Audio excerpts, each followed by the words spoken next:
Hallelujah, good morning, hallelujah. जो देर से आए उन्हें भी एक बार जय मसीह की good morning, hallelujah, praise God, God bless you, welcome. आइए आज के मनन के लिए पवित्र बाइबल में से हम पढ़ेंगे और सुनेंगे पुराने नियम में से गिनती उसका 14 अध्याय वचन 34 से 38। गिनती 14 34 से 38। Numbers 34 to 38। Numbers 14 34 to 38। कौन पढ़ना चाहे? जवान बच्चे कोई है? ये एक बाबा दिख रहा है मुझे। हाँ, आप पढ़ेंगे?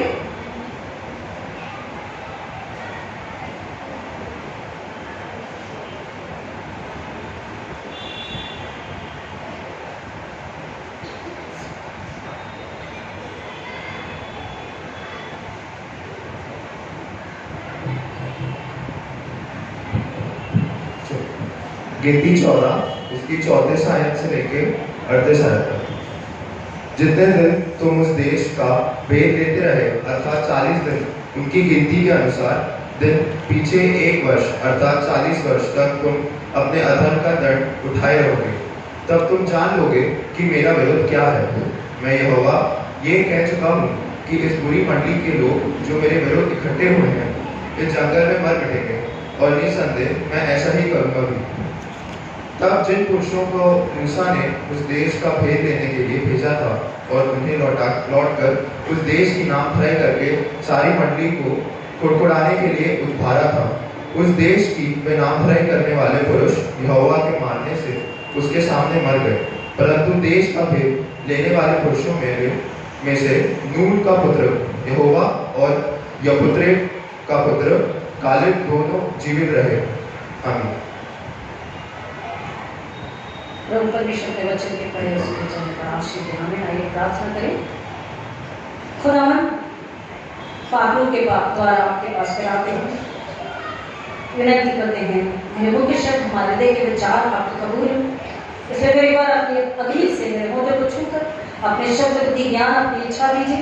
सुनने वालों को आत्मा के कान बोकर प्यास से भरिए, सुनकर समझकर विश्वास करिए, सच्चे पश्चाताप के साथ नया जन्म ले और खुदावन आपकी महिमा के गवाह हो ऐसा होने दीजिए। ईश्वर को महिमा मिले, शैतान लज्जित हो।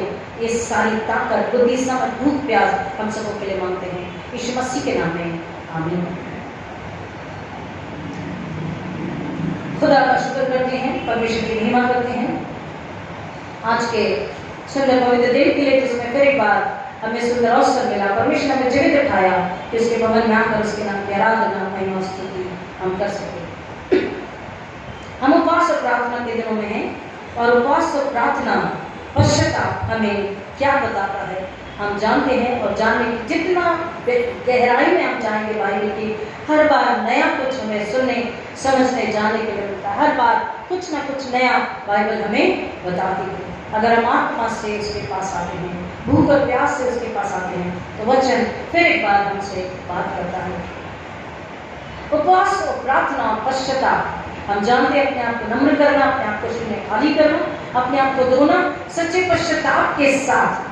बाइबल कहती है उपवास और पश्चाताप मतलब the old man has to die. पुराना मनुष्य जो है वो मर जाना चाहिए। पुराना हमारे अंदर का जो इंसान है वो मरना चाहिए और नया इंसान जो है वो जन्म लेना चाहिए, तो ही वो सच्चा उपवास है।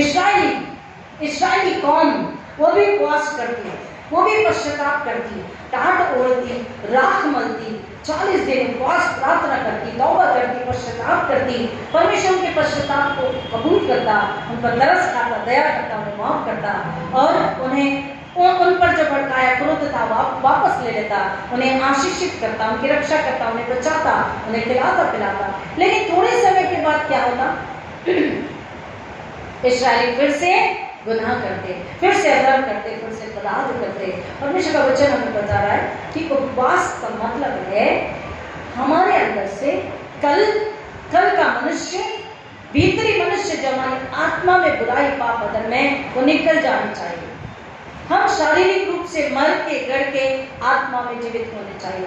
तो ये उपवास हमें तैयारी को बताता है, ट्रायल्स एंड ट्रबुलेशंस को बताता है, ट्रायल का पीरियड एंड प्रोविजन का पीरियड को बताता है। ट्रायल प्रोविजन पीरियड हर कहीं हम सुनते हैं, इवन हमारे साथ जब हम ट्रेनिंग करके आते हैं तो कहते हैं कि in which year you are, हमारी रिपोर्ट पढ़ी जाती है, they are bishop sir, they are in probationary period, they are in trial period. आप जहाँ जॉब करते हैं वहां पर भी कहा जाता है यार प्रोबेशन पीरियड, राइट। आप जहाँ भी जॉब करते हैं, इवन स्टूडेंट्स भी अगर आते हैं तो आपके लिए भी trial, tribulation and probationary period एक पीरियड होता है जिस पीरियड में आप तैयारी करते हैं, और उस तैयारी में अगर आप पूरे सक्षम है, सक्सेस है, तो ये रिजल्ट आता है।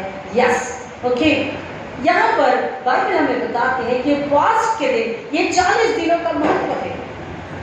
40 की संख्या पूरी बाइबल में, पुराने नए नियम में हम बार बार पढ़ते हैं। 40 दिन उपवास और प्रार्थना के यीशु मसीह ने भी परीक्षा को, ट्रायल्स को, ट्रिबुलेशंस को, प्रोविजन पीरियड को जो परमेश्वर की ओर से था, क्या किया? उस आजमाइश के समय को, परीक्षा की घड़ी को क्या किया? परमेश्वर के भय में, परमेश्वर के आदर के लिए, परमेश्वर की महिमा के लिए पूरी सच्चाई से, पूरे लगन से, पूरी नम्रता में और विश्वास के साथ में, पूरे भय के साथ में पूरा किया। तकलीफ उसे भी हुई, यीशु मसीह को भी तकलीफ हुई, त्याग और वेदना और पीड़ा, और उसी त्याग और वेदना पीड़ा में हम अपने आप को शामिल करते हैं। और केवल शामिल नाम से नहीं, परंतु पूरी आत्मा, पूरी सच्चाई के साथ में हमें यीशु के दुख में, तकलीफ में, त्याग में, समर्पण में, ट्रायल्स में, ट्रिबुलेशन में, प्रोविजन में हमें अपने आप को शामिल करना है, ताकि हम जैसे यीशु मसीह ने एक इनाम को लेकर आया, उत्तर को लेकर आया, हमारे लिए परमेश्वर से आशीष को लेकर आई, पुनरुत्थान को लेकर आया, हमें भी हमारे उपवास और प्रार्थनाओं के द्वारा, पश्चाताप के जरिए उत्तर को लेकर आना है, इनाम को लेकर आना है। चुनौतियां सामने हैं, कई प्रकार के संघर्ष भी सामने हैं, आजमाइशें सामने हैं, इच्छाएं सामने हैं। जैसे मैंने आपको फर्स्ट टाइम बताया था कि एक लॉयर ने जब सुना कि उपवास करना चाहिए, उसने उपवास किया तो दूसरे दिन भर, दूसरे दिन उसके साथ क्या होता रहा, थोड़ी थोड़ी कदम पर उसे खाने की खुशबू आती रही, उसका पेट, उसका दिमाग, उसके दिल के भीतर लड़ाई होती रही, युद्ध होता रहा कि अब क्या करूं। लेकिन अल्टीमेटली उसने अपना उपवास पूरा किया और उसने अपने पेट, अपनी इच्छा से बात करी। हमें भी अपनी इच्छा, अपनी आजमाइश, अपनी लालसाओं से बात करनी जरूरी है। एक लेडी अपने जीवन में संघर्ष कर रही थी, विश्वास में बढ़ नहीं पा रही थी, बाइबल भी पढ़ती, दुआ भी करती, सरमन भी सुनती, प्रार्थना भी करती, पश्चाताप भी करती, उपवास भी करती, उसने पूरी बाइबल को छान लिया, लेकिन वो अपने आप में संयम को, धीरज को नहीं पा रही थी, विश्वास में नहीं बढ़ पा रही थी, तसल्ली सुकून में नहीं जी पा रही थी। उसने एक दिन एक कुर्सी को सामने लिया और कुर्सी के सामने रख करके घुटनों पर आ गई और उसने कहा कि lord we need to talk. Hallelujah, आमीन। उसने कुर्सी सामने रखी, घुटनों पर आ गई, and she said lord we need to talk. परमेश्वर हमें बात करना जरूरी है, खुदा यीशु मसीह हमें बात करने की जरूरत है। मैं और आप जब कभी कभी परिवार में या एक दूसरे के साथ में, कलीसिया में, या पति पत्नी या बच्चों के या दोस्त या पड़ोसी के बीच में कुछ ऐसी बात हो जाती है, कुछ समय गुजर जाता है, कुछ समझ नहीं आ रहा होता है या दूरियां बढ़ती होती है, तो आप अपने आप में निर्णय लेते हैं कि हम एक दूसरे से बात करेंगे। We need to talk. जब हम बात करते हैं तो क्या होता है, सब कुछ जो धुंधला सा है वो स्पष्ट होने लग जाता है, क्लियर होने लग जाता है, गलतफहमियां दूर होने लग जाती है, हम नजदीक आने लग जाते हैं और मोहब्बत और विश्वास बढ़ने लग जाता है। उसी तरह से आत्मिक जीवन में, रूहानी जिंदगी में भी है कि जब कुछ समझ ना आए तो हमें परमेश्वर के पास आना, यीशु मसीह के पास आना है, पवित्र आत्मा के द्वारा, और कहना है कि परमेश्वर मुझे आपसे बात करनी है। We need to talk, God, we need to talk, Jesus, we need to talk। और जब हम अपना हृदय खोलते हैं, जब हम उससे पूरा हृदय खोलकर पूरी नम्रता हलीमी के साथ, बच्चे के समान जब हम उससे बात करते हैं, अपना दिल खोल करके, एक एक तकलीफ को, एक एक आजमाइश को, एक एक इच्छा लालसाओं को, एक एक डर को, एक एक चिंता परेशानी को, अपनी एक एक कमजोरी को, अपनी एक एक लाचारी को, अपनी एक एक दुर्बलताओं को, अपने एक एक गिनौनियत को, अपने एक एक पाप, अधर्म, अपराध को जब हम बताते हैं, परमेश्वर सुनता है। जब हम वचन पढ़ते हैं तो हम परमेश्वर हमसे बात करता है, लेकिन जब हम प्रार्थना करते हैं तो परमेश्वर हमारी सुनता है और सुनकर जवाब देता है, लेकिन हमें सुनने योग्य बनना चाहिए। She said, Lord, we need to talk. उसने कहा परमेश्वर हमें बात करना जरूरी है। और उसने अपना दिल परमेश्वर के सामने खोल दिया कि क्या बात है, इतने उपवास और प्रार्थना, उपवास और पश्चाताप करने के बावजूद भी मेरे जीवन में सुकून नहीं, आराम नहीं, खुशी नहीं है, शांति नहीं है, मैं क्या करूं?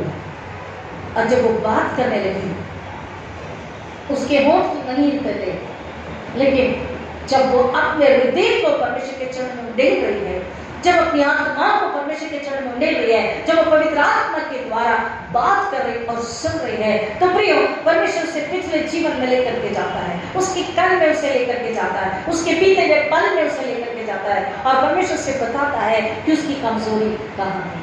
वो तो तैयार है, वो तो चाहती है, वो तो बात कर रही है, लेकिन उसका आत्मा जो है शरीर पर क्या हो रहा है, हावी नहीं हो रहा है। उसका आत्मा कमजोर है, आत्मिक जीवन में कमजोरी है, आत्मिक जीवन परिपक्व नहीं हो पाया है। Though she was reading Bible and praying and fasting and repenting even, but then immediately Satan is to knock. शैतान संसार नॉक करता है। जैसे आप उपवास प्रार्थना करने बैठे या आप उपवास प्रार्थना करके उठे, पश्चाताप करके उठे, दरवाजे की घंटी बजती है, फोन बेल बजती है, पड़ोस से कहीं से आवाज आ जाती है, किसी के घर का टीवी जोर से बजता होता है, आवाज आती है और आपके दिल और दिमाग में फिर एक बार एक प्रश्न चिन्ह होता है। कई बार लोग कहते हैं पिक्चर क्यों ना देखें, पिक्चर क्यों ना देखें, पिक्चर के गाने क्यों ना गाएं, हम डांस क्यों ना करें। वो इसलिए सवाल होता है क्योंकि हमने बाइबल को ठीक से पढ़ा ही नहीं है। ये लेंट सीजन खत्म हो जाने के बाद में, क्योंकि नए साल में जो मेथोडिस्ट के जनरल रूल्स है वो कलीसिया को बताना जरूरी होता है। और जो मेथोडिस्ट के जनरल रूल्स है ब्लू बुक में, अगर आप उसे सुन लेंगे, समझ लेंगे, जान लेंगे, तो आपके दिल दिमाग से ये सवाल निकल जाएगा। मुझे नहीं पता अब तक आपकी कलीसिया में कितनी बार जनरल रूल्स पढ़े गए हैं। जनरली 1 जनवरी को न्यू ईयर के दिन उस जनरल रूल्स को कलीसिया में पढ़कर सुनाया जाता है, समझाया जाता है और उसी पर छोटा सा सरमन दिया जाता है, क्योंकि वो अपने आप में एक सरमन बन जाता है। और मैं हमेशा अपनी कलीसिया को 1 तारीख को हर साल, हर वर्ष वो 35 के नियम पढ़कर सुनाती हूँ। अगर हमको वो नियम पता है और हम अगर उस नियम पर चलते हैं तो हमारे सवाल खत्म हो जाते हैं, हमारा डर खत्म हो जाता है, हम नए मनुष्य बनने के लिए तैयारी करने लग जाते हैं। क्योंकि 40 दिन का ट्रायल एंड ट्रिबुलेशन में बताता है त्याग, केवल त्याग और समर्पण नहीं, परंतु हमारा शुद्धिकरण, प्यूरिफिकेशन, होलीनेस, कंप्लीटनेस हमारे शुद्धिकरण को बताता है, हमारे नवीनीकरण को बताता है। नवीनीकरण क्या है? The old has to die and new has to take birth। हमारा पुराना मर के नया जन्म लेना चाहिए। शरीर के साथ में परमेश्वर चलता रहा, काम करता रहा, बात करता रहा, आश्चर्य करता रहा, खिलाता पिलाता रहा, सुधी लेता रहा, परवाह करता रहा, सहता रहा, समझता रहा, समझाता रहा, लेकिन फिर भी इस्राएलियों ने क्या किया? जब उस लेडी ने कहा lord we need to talk, जब उसने बात किया तो उसके अंदर की जो कमजोरी थी, एक डर और एक अविश्वास, विश्वास करती लेकिन थोड़ा सा कुछ हो जाता तो उसका विश्वास कमजोर पड़ जाता। उसने परमेश्वर से बात करने के दौरान उपवास हमें मौका देता है उससे संगति करने का। और हमने पिछले बार को सुना कि the fellowship with God can perform so many miracles. जब मूसा परमेश्वर के साथ संगति में था तो उसके चेहरे से किरणें लोगों ने देखी, क्योंकि परमेश्वर का तेज, परमेश्वर का प्रकाश, परमेश्वर के सामने स्वयं परमेश्वर की उपस्थिति को हम पा लेते हैं। Because through the Holi spirit, पवित्र आत्मा में इसलिए दिया गया एक मददगार कि पवित्र आत्मा की मदद से मेरी आत्मा और पवित्र आत्मा एक हो जाते हैं। हालेलुया, आमीन। आपकी और परमेश्वर की आत्मा एक होनी चाहिए। उपवास जरिया बनता है उसमें जब हम संगति करते हैं, क्योंकि हम अपने आप को बुलाते हैं, अपने आप को नकारते हैं, अपने आप का इनकार करते हैं, अपने आप का त्याग करते हैं, सारी इच्छा और लालसा को त्याग करते हैं, तब बचता कौन है? आत्मा और पवित्र आत्मा। हमारी आत्मा परमेश्वर और तब वो दोनों जब एक हो जाते हैं। बाइबल में हमेशा पति पत्नी का उदाहरण दिया है कि पौलुस भी कहता है पत्नी की लालसा हमेशा अपने पति की होगी और पति भी अपनी पत्नी से वैसे ही प्यार करे जैसा यीशु ने कलीसिया से प्यार किया। दोनों एक दूसरे से अलग और दूर नहीं रह सकते, दोनों को एक दूसरे से स्वर्ग वाली मोहब्बत, पवित्र वाली मोहब्बत एक दूसरे को करना, एक दूसरे के लिए बने रहना। अगर एक दूर जाता है तो दूसरे को तकलीफ होती है। बाइबल में वही वचन, वही हमको परमेश्वर समझाता है, अगर हम उससे दूर जाते हैं, उसकी प्रजा, उसकी कलीसिया, उसके लोग, उसके घराने, उसके दुल्हन उससे दूर जाते हैं तो उसे तकलीफ होती है, उससे जलन होती है, और वो हमें वापस लाने के लिए कुछ तो करता है। वो हमें वापस लाने के लिए, हमें बचाने के लिए परमेश्वर कुछ ना कुछ करता है। इस्राएली परमेश्वर के पास वापस आए, इसलिए परमेश्वर ने बार बार उन्हें नम्र करने के लिए उन्हें भूखा प्यासा भी रखा है। कहता है कि मैंने तुम्हें भूखा प्यासा नहीं होने दिया, मैंने तुम्हें 40 वर्ष भटकने दिया, ताकि तुम नम्र बनो और अपने परमेश्वर को समझ लो, अपने परमेश्वर से अपना मेल मिलाप करा लो। उपवास और प्रार्थना पश्चाताप, ट्रायल एंड ट्रिबुलेशन, त्याग और समर्पण का समय है। उपवास प्रार्थना पश्चाताप का समय परमेश्वर से मेल मिलाप कर लेता है, परमेश्वर को पा लेता है, उसकी सामर्थ को, उसकी बुद्धि ज्ञान को, उसके बल को और दृढ़ विश्वास को पा लेने का समय। यहाँ पर हम देख रहे हैं, जो वचन हमने पढ़ा है कि परमेश्वर ने मूसा से कहा कि तू क्या कर, जिस देश को मैं तुम्हें देने जा रहा हूँ उसके लिए तू इस्राएली घराने के गोत्र से एक एक लोग व्यक्ति को ले और उन्हें वहां का पूरा हाल लेकर आने के लिए भेज दे। जब 13वें अध्याय में हम इस बात को पाते हैं, और जब मूसा ने परमेश्वर की आज्ञा के अनुसार हर एक परिवार से एक एक गोत्र से एक एक व्यक्ति को बोला कि तुम्हें कनान देश में जाना है, वहां का भेद लेकर के आना है। वहां का भेद जब वो लेकर आते हैं तो परमेश्वर का वचन हमको यहाँ पर क्यों बता रहा है?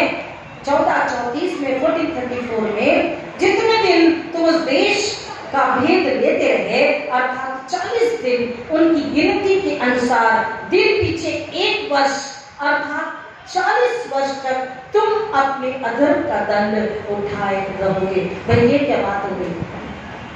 परमेश्वर आपने कहा कि भेद लेने जाओ, तो भेद लेने गए, और भेद लेकर जब आ रहे हैं, इतनी तकलीफ से जाकर लौट कर आ रहे हैं, तो हमें तो इनाम मिलना चाहिए, पर हमें दंड क्यों मिल रहा है?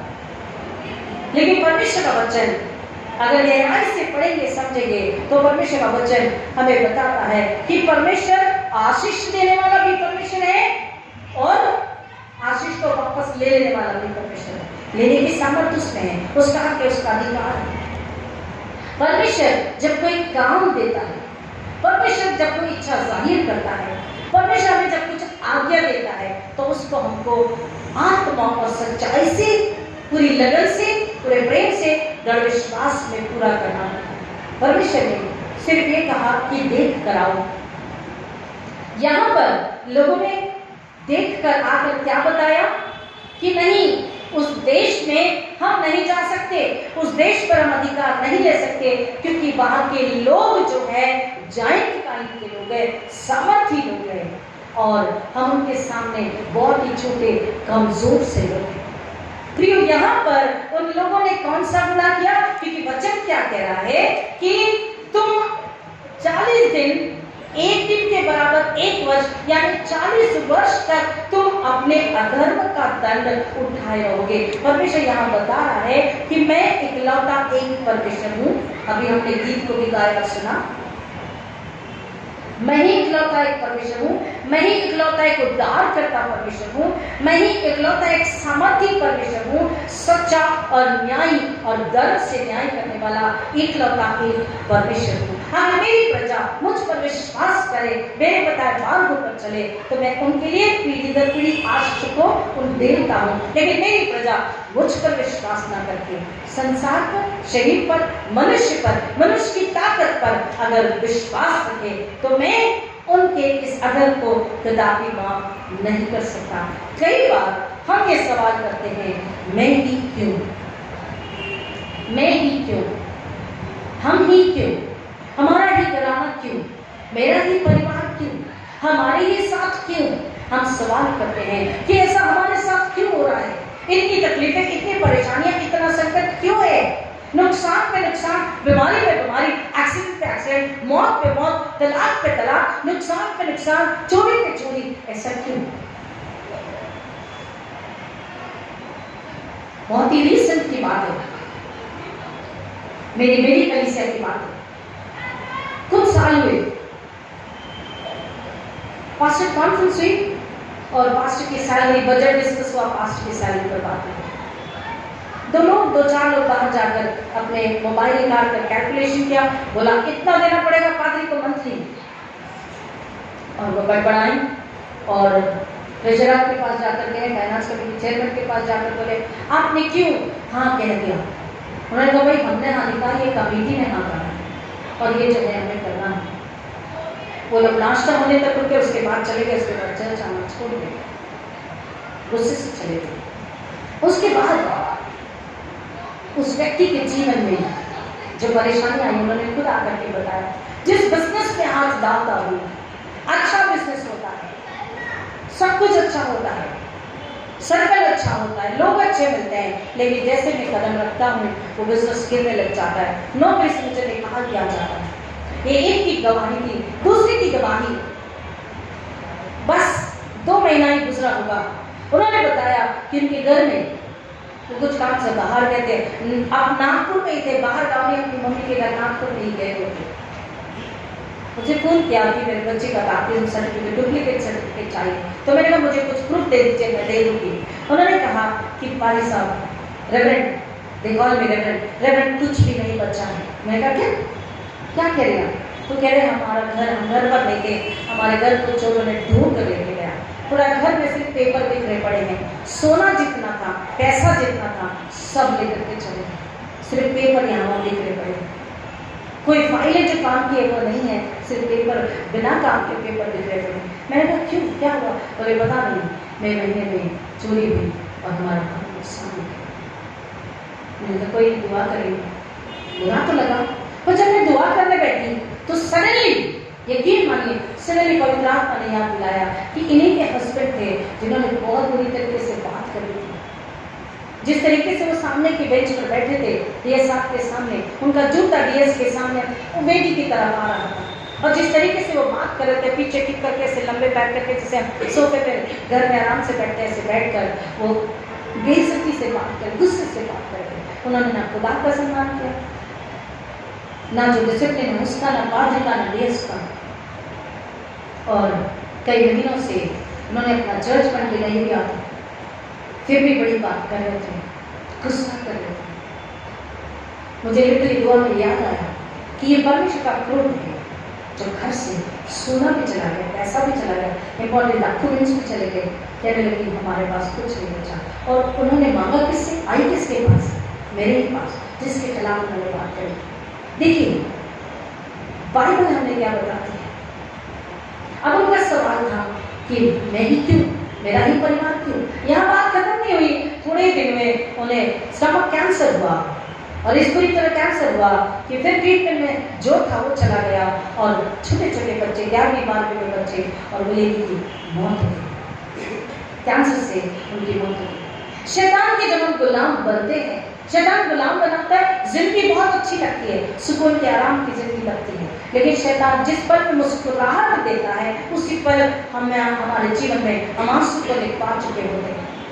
जिस पल वो हमें सक्सेस की सीढ़ी चढ़ाता है उसी पल अनसक्सेस को हम जिंदगी भर पीढ़ी पीढ़ी लिखवा चुके होते हैं। जिस पल वो हमें फायदे में लेकर जाता है उसी पल हम नुकसान को पीढ़ी दर पीढ़ी अपने जीवन में लिखवा चुके होते हैं, क्योंकि हम अपने असली घर से, अपने असली मालिक से, राजा से, गुरु से, रबी से, डॉक्टर से, सलाहकार से, देने वाले से, परमेश्वर से हम हट चुके होते हैं। यहाँ पर इस्राएलियों ने परमेश्वर की सामर्थ को जानते हुए भी उसकी सामर्थ को नकारा और वो बड़बड़ाए, लिटरली बड़बड़ाए।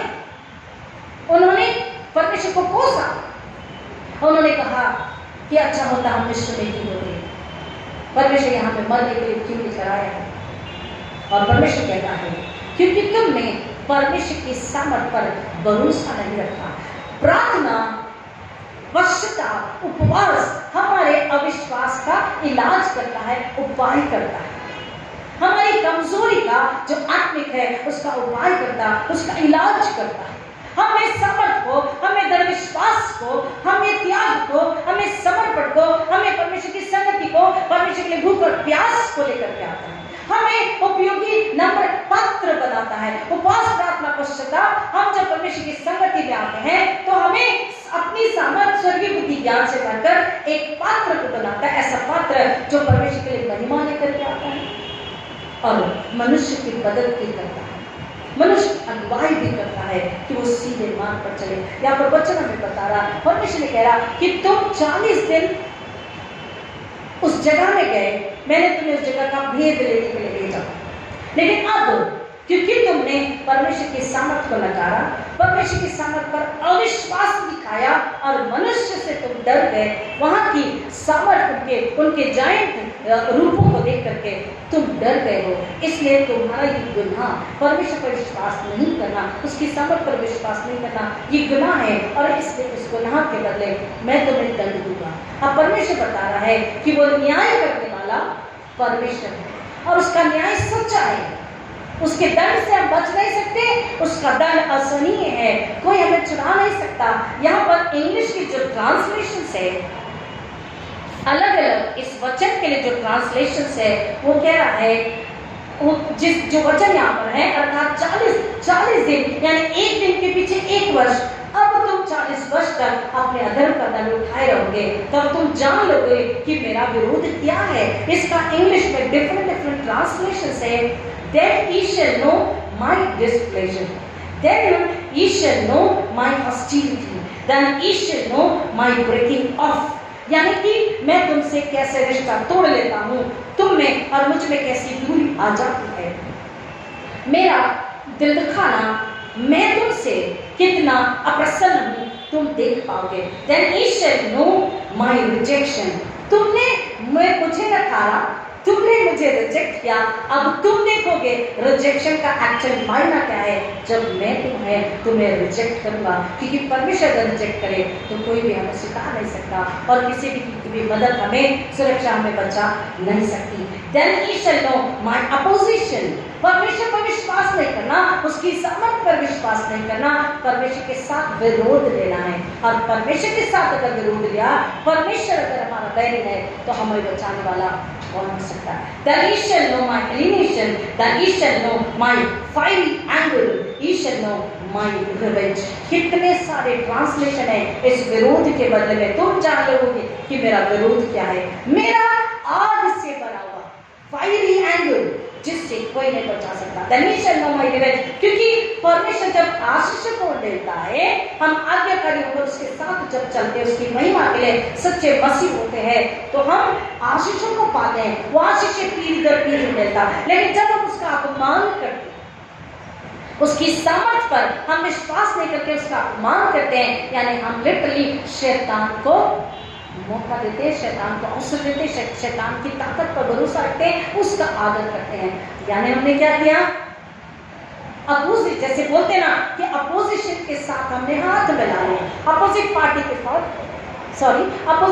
साथ हमने हाथ मिला लिया, तो अपोजिट पार्टी के साथ जब हाथ मिला दिया तो मित्र दुश्मन बन गया। आई बात समझ में? हमने जब संसार, उस वहां के लोग कह रहे हैं कि हम जब गए कनान में तो हमने क्या देखा, वहां के लोग बहुत ही जायंट माइंड के लोग, हम नहीं आक्रमण कर सकते, वो तो हमको कच्चा चबा जाएंगे, यानी कि तुम इस्राएल के परमेश्वर की सामर्थ को भुला चुके, और इसलिए परमेश्वर कहता, अब तुम मेरे रिजेक्शन को, अब तुम मेरी दुष्कार को, अब तुम मेरे विरोध को, अब तुम मेरे बदले को या रिवेंज को, अब तुम मेरी दूरी को देखोगे कि तुमने किससे पंगा लिया है, किससे तुमने विरोध लिया है, किसके साथ तुमने बुराई करी है, किसके साथ तुमने बुराई करी है। परमेश्वर भलाई का परमेश्वर है, हमारे साथ भलाई करता है अब तक के, लेकिन अगर हम उसकी सामर्थ को नकारते हैं तो परमेश्वर कहता, एक दिन नहीं, लेकिन कितने दिन, 1 वर्ष, तो 40 दिन के पीछे 40 वर्ष, और अगर जितने भी दिन हमने गुनाह किया है तो हम उतने दिनों के पीछे उतने ईयर्स को, वर्षों को ऐड कर सकते हैं।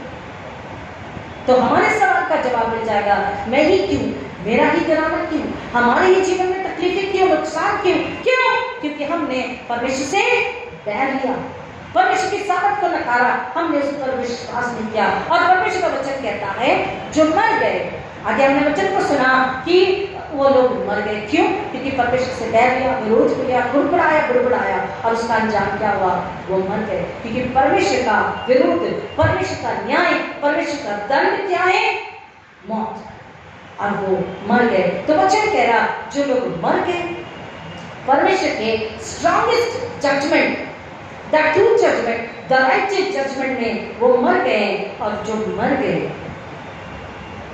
जो इस्राएली पूरा नेशन है उसको प्रकट करा रहे हैं। ये बात कुछ लोगों के लिए नहीं है, पूरे नेशन इस्राएल के लिए है, आज हमारे लिए है। परमेश्वर का वचन जब हम पढ़ रहे हैं और सुन रहे हैं, क्यों? क्योंकि मनुष्य अगर नए सिरे से जन्म नहीं लेता तो अपने पुराने पाप में ही, पुराने चाल चलन में ही, पुराने स्वभाव में ही, कर्म में ही बना रहता है। और ये जो उसका गुनाह है, ये जो उसका गुनाह है, वो उसको गुलामी में डाल करके रखता है। इनका गुनाह क्या था?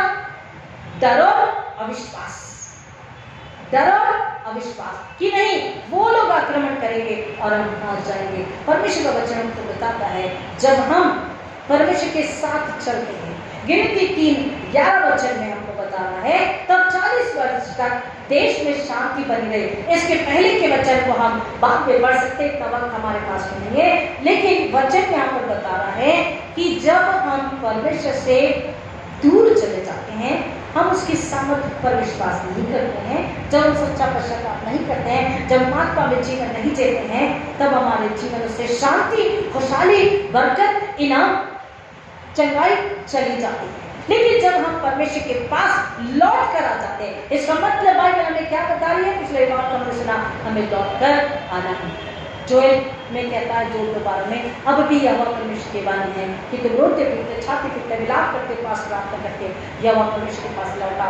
जब हम लौट कर आते हैं, पश्चाताप करते हैं, तब हमारे जीवन में शांति बनी रहती है। 3:11 कह रहा है, तब 40 वर्ष तक देश में शांति बन गई। क्यों? क्योंकि उन्होंने मन फिराया, पश्चाताप किया और परमेश्वर से मेल मिलाप उन्होंने कर लिया। परमेश्वर के पास आकर उससे मेल मिलाप कर लेना, परमेश्वर पर विश्वास करना हर परिस्थिति में हमारा फर्ज है। अगर ऐसा नहीं होता है तो परमेश्वर का वचन कहता है, इन 40 शब्द का मायना है, इन 40 शब्द का अर्थ है, इन 40 का महत्व है। इन 40 दिनों में, रात में यीशु मसीह ने भी खुद परीक्षाओं का सामना किया और परीक्षाओं को हरा दिया।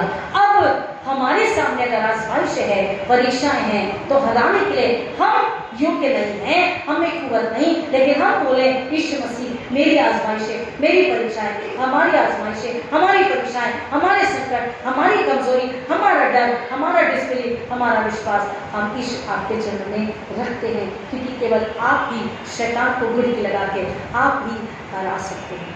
और जब हम उसके चरणों में रख देते हैं और उस पर विश्वास करते हैं और सच्ची तौबा, सच्चा पश्चाताप करते हैं और हम अपने आप को उसके लहू में धुल करके नया बना लेते हैं, हमारा दिल आत्मा उसके लिए समर्पित हो जाता है, तब परमेश्वर कहता है, हाँ मैं तुझे अपनी समझ, अपनी आशीष, अपनी सामर्थ से भरूंगा, हाँ मैं तुझे अपने उद्धार से भरूंगा। यहाँ पर हम देख रहे हैं, मूसा ने इस्राएलियों के उद्धार की प्रार्थना करी। 40 दिन 40 रात मैं और आप जब उपवास प्रार्थना कर रहे हैं, तो कैसा उपवास कर रहे हैं? अपने डर, आत्मिक कमजोरी, आत्मिक गुनाह, आत्मिक अविश्वास को निकालें। अपने आप का इनकार नहीं कर पा रहे हैं तो उसको निकालें।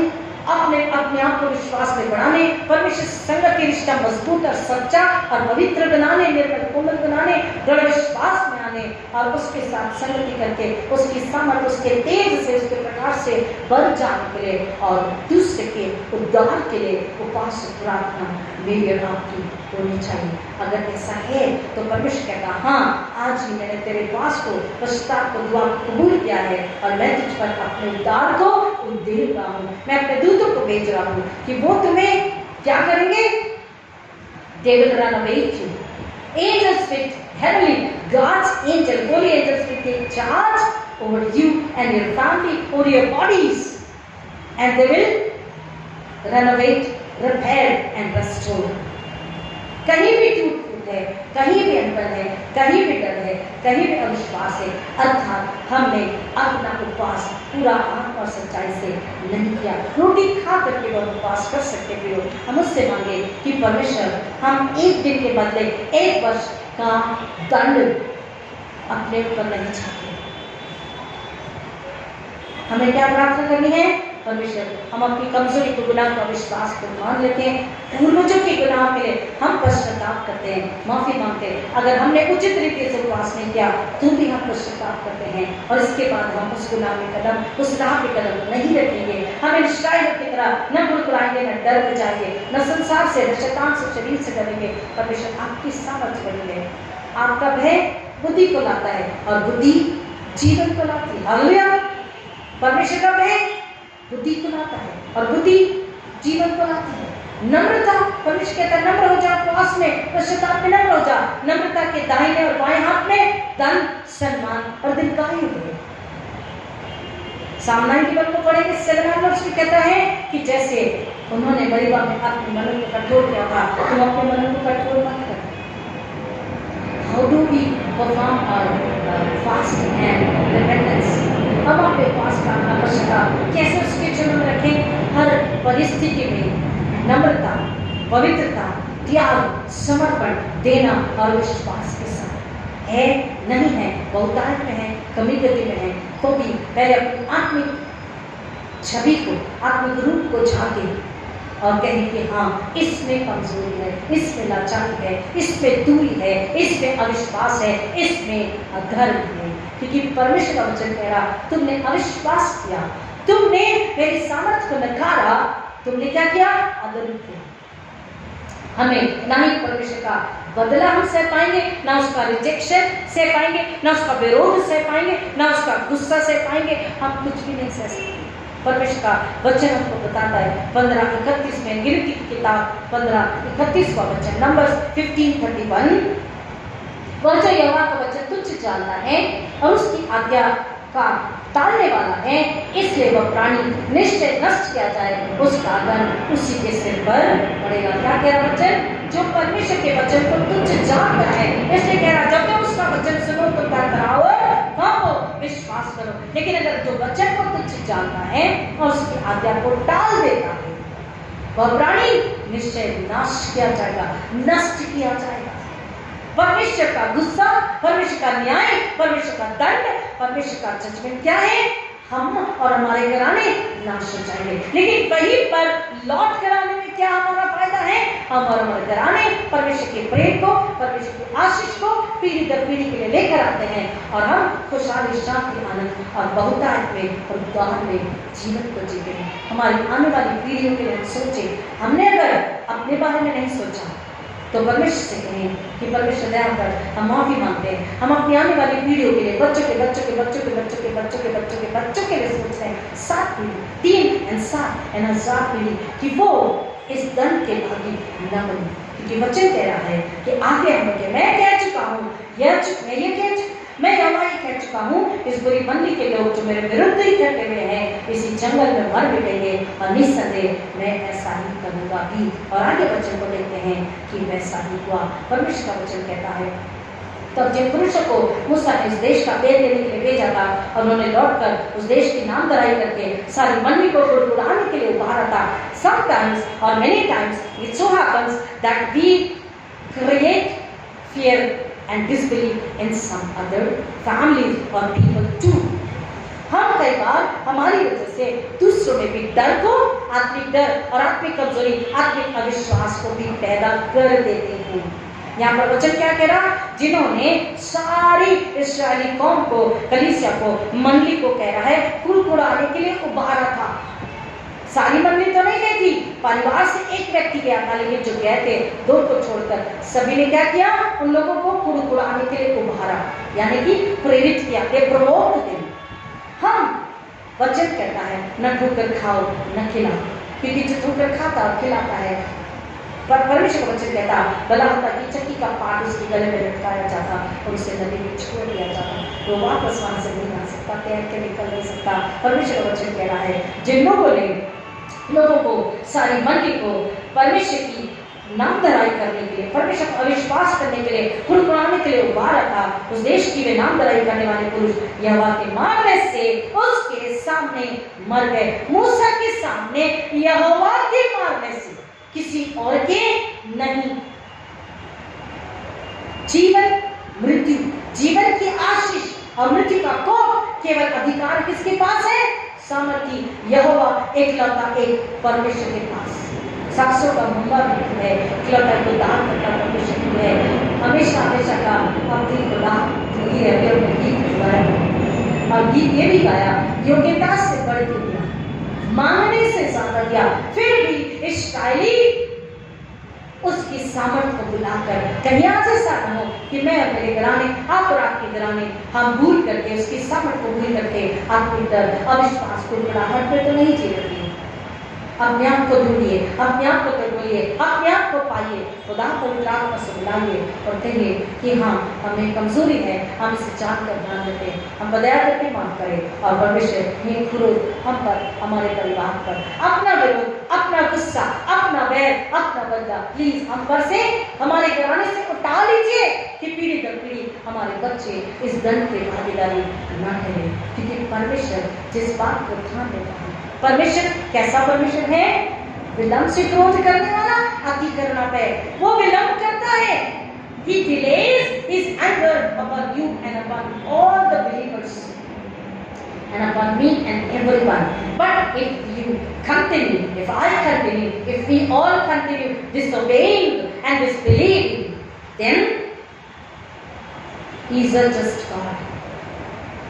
उसका गुस्सा, उसका विरोध, उसका बैर कह रहा एक दिन के पीछे एक वर्ष हमें गिन लेना है। आज भी जब हम उपवास प्रार्थना पश्चाताप करें, हम क्या मांग रहे हैं? मूसा ने इस्राएल को दान पर मांगा, हमें भी हमारे घराने, हमारी कलीसिया और चार दीवारी के बाहर एक आत्मा को मांग लीजिए, उसके उद्धार को। खुदा मैंने आत्मा ये व्यक्ति को चुन लिया है, मैं इसके लिए मांगता हूँ। हम मांगते हैं कि इसका उद्धार हो और हमारे पास प्रार्थना से, अगर नहीं तो कह रहा एक दिन के पीछे ये जो 40 दिन है इसके पीछे 40 वर्ष और फिर जितने दिन गुनाह किए इसके क्या उतना दंड हमें भुगतना होगा। हम क्या चाहते हैं? वो तो क्या चाहता है? मैं आशीष देने वाला परमेश्वर, मांगो तो मैं तुम्हारे घरानों को स्वर्गीय सामर्थ, स्वर्गीय बुद्धि, स्वर्गीय गुण भेदों को देने के लिए तैयार, स्वर्गीय गुण भेदों को देने के लिए तैयार।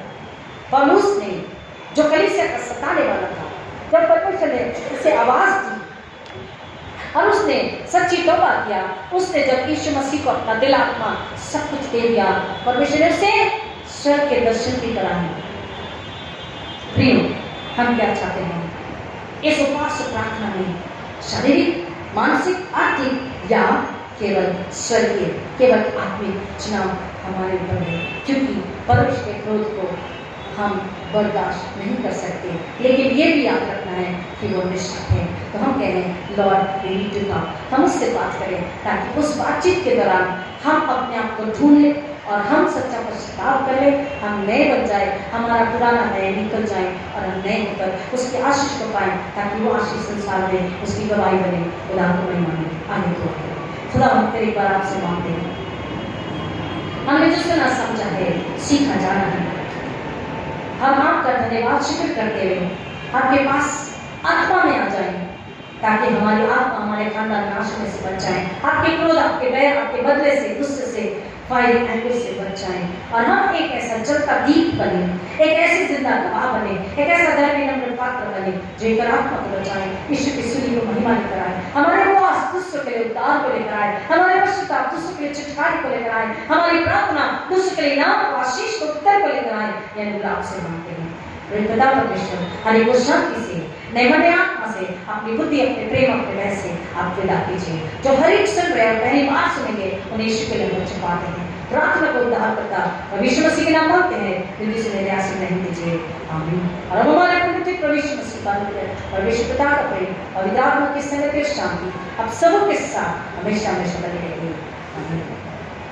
हालेलुया।